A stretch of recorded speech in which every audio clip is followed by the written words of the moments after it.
بخاری شریف سے کتاب احادیث الانبیاء کے تحت ہماری گفتگو کا سلسلہ جاری و ساری ہے۔ عنوان ہے باب واذکر عبدنا داود ذا اللیل انہ اواب انا سخرنا الجبال۔ امام بخاری علیہ رحمہ اس عنوان کے تحت جناب داود علی نبینا علیہ الصلاۃ والسلام اور ان کے بیٹے جناب سلیمان علی نبینا علیہ الصلاۃ والسلام کا ذکر خیر کرنا چاہتے اور انہوں نے سہارا یہاں پر قرآن مجید برہان رشید کی سورہ صاد سے لیا ہے۔ کل بھی ہم نے گفتگو جناب داود علیہ الصلاۃ والسلام اور ان کی زبور کے بارے میں سنی تھی۔ آج ہماری یہ گفتگو داود علیہ السلام اور ان کی سلطنت اور ان کے بیٹے سلیمان علیہ السلام کے بارے میں ہے۔ امام بخاری لکھتے ہیں اللہ تبارک و تعالی کا فرمان ہے وَاذْكُرْ عَبْدَنَا دَاوُودَ ذَا الْأَيْدِ، اور تم ہمارے بندے داود جو طاقتور تھے اس کو یاد کرو، اِنَّهُ اواب، بے شک وہ ہماری طرف رجوع کرنے والے تھے، اِنَّا سَخَّرْنَا الْجِبَالَ مَعَهُ، بے شک ہم نے ان کے ساتھ پہاڑوں کو مسخر کر دیا تھا، یُسَبِّحْنَ بِالْعَشِيِّ وَالْإِشْرَاقِ، وہ پہاڑ شام کو بھی اور صبح کو بھی ان کے ساتھ تسبیح پڑھتے تھے، وَالطَّيْرَ مَحْشُورَةً، اور پرندے بھی اکٹھے ہو جاتے، کُلٌّ لَّهُ اواب، سب ان کے تابع فرمان تھے، وَشَدَدْنَا مُلْكَهُ، اور ہم نے داود علیہ السلام کی بادشاہت کو مضبوط کیا، وَآتَيْنَاهُ الْحِكْمَةَ، اور ہم نے داود علیہ السلام کو حکمت یعنی نبوت عطا فرمائی، وَفَصْلَ الْخِطَابِ، اور قول فیصل یعنی فیصلہ کرنے کی طاقت بھی عطا فرمائی۔ اب اس آیت مقدسہ میں اللہ تبارک و تعالی نے جناب داود علیہ السلام کے ساتھ پہاڑوں کا تسبیح کرنا اس کو بیان کیا ہے کہ جس وقت جناب داود علیہ السلام تسبیح پڑھتے تھے تو پہاڑ بھی ان کے ساتھ تسبیح پڑھتے تھے۔ یاد رکھیے کہ جو جمادات ہیں جن کے اندر بظاہر کوئی جان نہیں ہے، یہ بھی اللہ تبارک و تعالیٰ کی تسبیح پڑھتے ہیں لیکن ان کی تسبیح ہماری سمجھ سے بالاتر ہے۔ اللہ تعالیٰ نے قرآن کے اندر بیان فرمایا ہے وَإِن مِّن شَيْءٍ إِلَّا يُسَبِّحُ بِحَمْدِهِ وَلَكِن لَّا تَفْقَهُونَ تَسْبِيحَهُمْ، اور کائنات کے اندر کوئی بھی چیز ایسی نہیں ہے جو اللہ تبارک و تعالیٰ کی پاکی نہ بولتی ہو، لیکن تم ان کی تسبیح کو سمجھتے نہیں، وَلَكِن لَّا تَفْقَهُونَ تَسْبِيحَهُمْ، ہر کوئی زبان حال سے اللہ تبارک و تعالیٰ کی تسبیح بیان کر رہا ہے۔ ایک ہے زبان حال اور ایک ہے زبان قال۔ زبان قال کا مطلب یہ ہوتا ہے کہ کوئی زبان سے بولے، حال کا مطلب یہ ہے کہ اس کی حالت تسبیح بیان کر رہی ہو۔ جیسے مفسرین نے لکھا ہے کہ یہ جو چھت ہے نا، چھت جس وقت یہ چٹخ رہی ہوتی ہے تو یہ بھی اللہ تعالیٰ کی تسبیح بیان کرتی ہے۔ دروازہ جس وقت کھولتے ہیں اور اس میں سے جو آواز پیدا ہوتی ہے یہ بھی اللہ کی تسبیح بیان کر رہا ہوتا ہے۔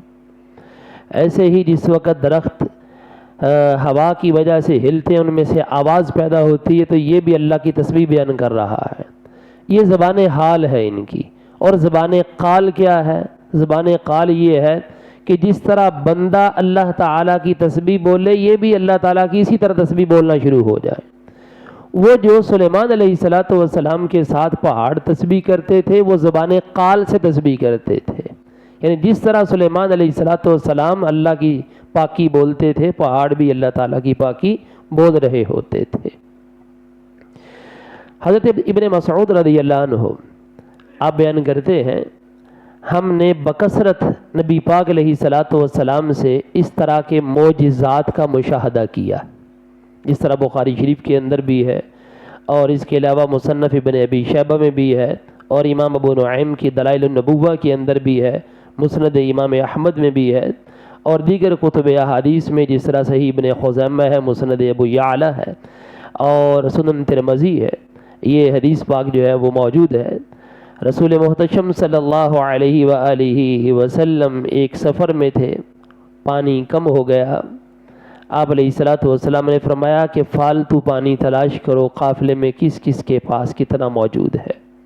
سب نے جو ہے وہ دیکھا تو تھوڑا سا پانی ملا، نبی پاک صلی اللہ علیہ وآلہ وسلم نے ایک پیالے کے اندر اس کو جمع کر کے فرمایا سامنے رکھو، رکھ دیا گیا۔ رسول پاک صلی اللہ علیہ وآلہ وسلم، عبداللہ بن مسعود کہتے ہیں، آپ نے اپنی مبارک انگلیوں کو اس پیالے کے اندر اس طریقے سے ڈبو دیا تو ہم نے اپنی آنکھوں سے دیکھا رسول اللہ صلی اللہ علیہ وسلم کی مبارک انگلیوں سے پانی کے چشمے بہنا شروع ہو گئے۔ تو اس وقت لوگوں نے پانی پیا بھی اور برتن بھی پانی سے بھر لیے اور اپنے جانوروں کو بھی سیراب کر دیا، اور صحابہ سے پوچھا تم اس وقت کتنے تھے؟ انہوں نے کہا تھے تو ہم اس وقت 1500، لیکن اگر 1,00,000 بھی ہوتے تب بھی سیراب ہو جاتے۔ اور پھر عبداللہ بن مسعود جو آخری بات کرتے ہیں وہ کہتے ہیں تحقیق یہ ہے کہ رسول اللہ صلی اللہ علیہ وسلم کی انگلیوں کے درمیان سے پانی چشمے کی طرح ابلتا دیکھا گیا، اور ہم طعام یعنی کھانے کو تسبیح کرتا ہوا سنا کرتے تھے کہ طعام کھایا جا رہا ہوتا تھا لیکن وہ تسبیح کر رہا ہوتا تھا۔ یہ رسول پاک صلی اللہ علیہ وسلم کی معجزات میں ہے یہ۔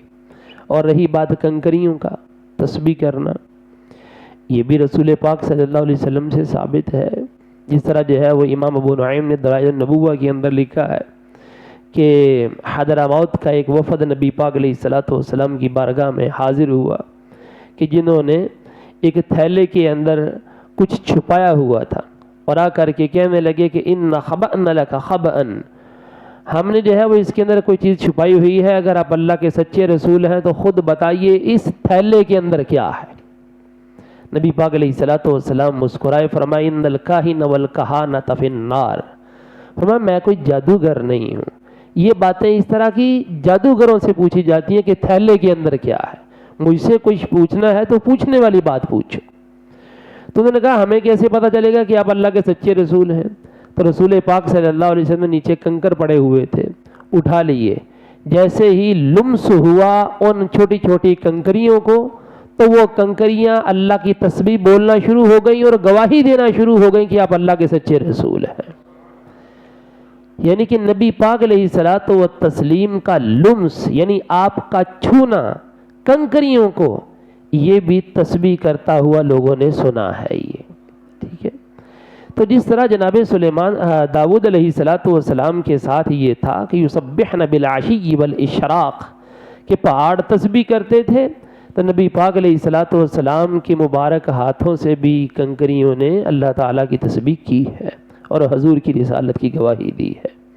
اب امام بخاری علیہ رحمہ پھر عنوان قائم کرتے ہیں باب قول اللہ تعالی ووہبنا لداود سلیمان نعم العبد انہ اواب، اور ہم نے داود کو سلیمان عطا فرمائے، یعنی کہ داود کو بیٹا عطا فرمایا سلیمان، نعم العبد کتنا پیارا بندہ ہے، انہ اواب بہت ہی رجوع کرنے والا، اور پھر فرمایا کہ ہم نے اس کو بادشاہت عطا فرمائی، اپنے والد کا وارث بنایا، ولی سلیمان الریح غدوها شہر ورواحها شہر، سلیمان کے لیے ہوا کو قابو میں کر دیا، اس کی صبح کی رفتار ایک ماہ کی تھی اور شام کی رفتار بھی ایک ماہ کی تھی، یعنی کہ شام کے وقت تھوڑا سا سفر کرتے 1 مہینے کی مسافت طے کر لیتے، صبح کے وقت تھوڑا سا سفر کرتے 1 مہینے کی مسافت طے کر لیتے۔ وَسَخَّرْنَا لَهُ الرِّيحَ تَجْرِي بِأَمْرِهِ رُخَاءً حَيْثُ أَصَابَ، اللہ فرماتا ہے ہم نے ان کے لیے ہوا کو مسخر کر دیا، وہ ان کے حسب فرمان چلتی تھی، جس جگہ وہ ارادہ کرتے تھے ہوا وہاں پہنچا دیا کرتی تھی۔ یہ جناب سلیمان علیہ السلام کے ہوا کو تابع کر دیا، فرمایا وَأَسَلْنَا لَهُ عَيْنَ الْقِطْرِ، اور ہم نے ان کے لیے پگھلے ہوئے تانبے کا چشمہ بھی بنا دیا تھا، پگھلے ہوئے تانبے کا چشمہ جاری کر دیا، وہ اس تانبے سے جو چاہتے بنا لیتے، جو چاہتے. اور پھر یہی نہیں فرمایا وَمِنَ الْجِنِّ مَن يَعْمَلُ بَيْنَ يَدَيْهِ بِإِذْنِ رَبِّهِ، اس کے رب کے حکم سے جنات ان کے سامنے کام کیا کرتے تھے. وَمَن يَزِغْ مِنْهُمْ عَنْ أَمْرِنَا نُذِقْهُ مِنْ عَذَابِ السَّعِيرِ. سلیمان علیہ السلام نے کہا ان جنات میں سے جو ہمارے حکم سے کجروی اختیار کرے گا ہم اسے بھڑکتی ہوئی آگ میں ڈالیں گے. سلیمان علیہ السلام نے باقاعدہ جنات کو کہا جن نے ساڈی گل نہ منی اسی انہوں آگ سٹ دینا. نُذِقْهُ مِنْ عَذَابِ السَّعِيرِ، ہم اس کو چکھائیں گے آگ کا عذاب. يَعْمَلُونَ لَهُ مَا يَشَاءُ، تو وہ جنات آپ کے لیے کام کرتے تھے جو آپ چاہتے تھے. مِن مَحَارِیب، بڑے بڑے اونچے اونچے قلعے بناتے. وَتَمَاثِیلَ، اور وَجِفَانٍ كَالْجَوَابِ، مجسمے بناتے اور حوض جیسی بڑی بڑی دیگیں بنا دیتے، حوض جیسی بڑی بڑی دیگیں. وقدور الراسیات، اور جمی ہوئی بڑی بڑی دیگچیاں بھی بناتے تھے. راس قدور، راسیات جمی ہوئی. اعملوا آل داود شکرا، اللہ نے فرمایا اے داود کی اولاد میرا شکر کرتے رہو. وقلیل من عبادی الشکور، اور میرے بندوں میں شکر کرنے والے کم ہی ہیں. جناب سلیمان علیہ السلام ہوا یہ جنات کام کر رہے تھے، جنات کام کر رہے ہیں، آپ جو ہے لاٹھی کے ساتھ ٹیک لگا کے کھڑے ہیں. اللہ تعالیٰ نے آپ کی روح جو ہے وہ قبض کر لی سلیمان علیہ السلام کی. اچھا وہ جو جنات ہیں وہ کام کر رہے ہیں کہ سلیمان علیہ السلام سامنے کھڑے ہیں، کیونکہ جنات ڈرتے تھے. سلیمان علیہ السلام نے باقاعدہ کہا تھا کہ جس نے ہماری بات نہ مانی نذقہ من عذاب السعیر، ہم اس کو جو ہے وہ بھٹی کے اندر دھونک دیں گے. ان کی روح جو ہے وہ قفس عنصری سے پرواز کر گئی. اب جس لاٹھی کے ساتھ ٹیک لگا کے آپ کھڑے تھے اس لاٹھی کو دیمک نے کھانا شروع کر دی ہے. ایک وقت آیا کہ وہ جو لاٹھی تھی آپ کا وزن سہ نہ سکی، نیچے گر گئی اور سلیمان علیہ السلام بھی نیچے گر گئے. جس وقت جنات نے دیکھا یہ تو پتہ نہیں کب کے جو ہے وہ دنیا سے چلے گئے ہیں، انہوں نے کہا کاش ہمیں پہلے پتہ ہوتا ہم یہاں سے آزاد ہو جاتے. اب قرآن نے یہ نقشہ بھی پیش کیا ہے. قرآن کہتا ہے فَلَمَّا قَضَيْنَا عَلَيْهِ الْمَوْتَ، تو جب ہم نے ان پر موت کا حکم نافذ کیا. مَا دَلَّهُمْ عَلَى مَوْتِهِ إِلَّا دَابَّةُ الْأَرْضِ تَأْكُلُ مِنْ سَأَتَهُ، تو جنات کو پتہ ہی نہیں چلا ان کی موت کا کہ وہ کب دنیا سے چلے گئے ہیں. ہاں دابۃ الارض، وہ جو زمین کے کیڑے تھے، تأکل من سآتا، ان کیڑوں نے آپ کے عصا کو کھا لیا تھا. تأکل من سآتا. فلما خر تبینت الجن، جس وقت آپ نیچے گرے، تبینت الجن، جنات کی اوپر واضح ہو گیا، ان لو کانوا یعلمون الغیب، کاش ہمیں غیب کا علم ہوتا تو ما لبثوا فی العذاب المہین، ہم اس طرح کے ذلت کے عذاب کے اندر مبتلا نہ رہتے کہ ہم ان کے سامنے کام کاج نہ کرتے. ہمیں اگر پتہ ہوتا کہ یہ دنیا سے چلے گئے ہم چھوڑ کے بھاگ جاتے. سلیمان علیہ السلام جنات سے اتنا سخت کام لے لیے کرتے تھے. بڑے بڑے قلعے انہوں نے جنات سے بنوائے، بڑے بڑے جو ہے وہ حوض بنوائے، بہت کچھ بنوایا ان سے. بات کرنے کا مقصد یہ ہے کہ اللہ تبارک و تعالیٰ نے داؤد علیہ السلام کو جو بیٹا عطا فرمایا جناب سلیمان علیہ السلام، ان کو بھی بادشاہت عطا فرمائی. اور کیسی بادشاہت عطا فرمائی کہ جنات بھی ان کے تابع فرمان تھے.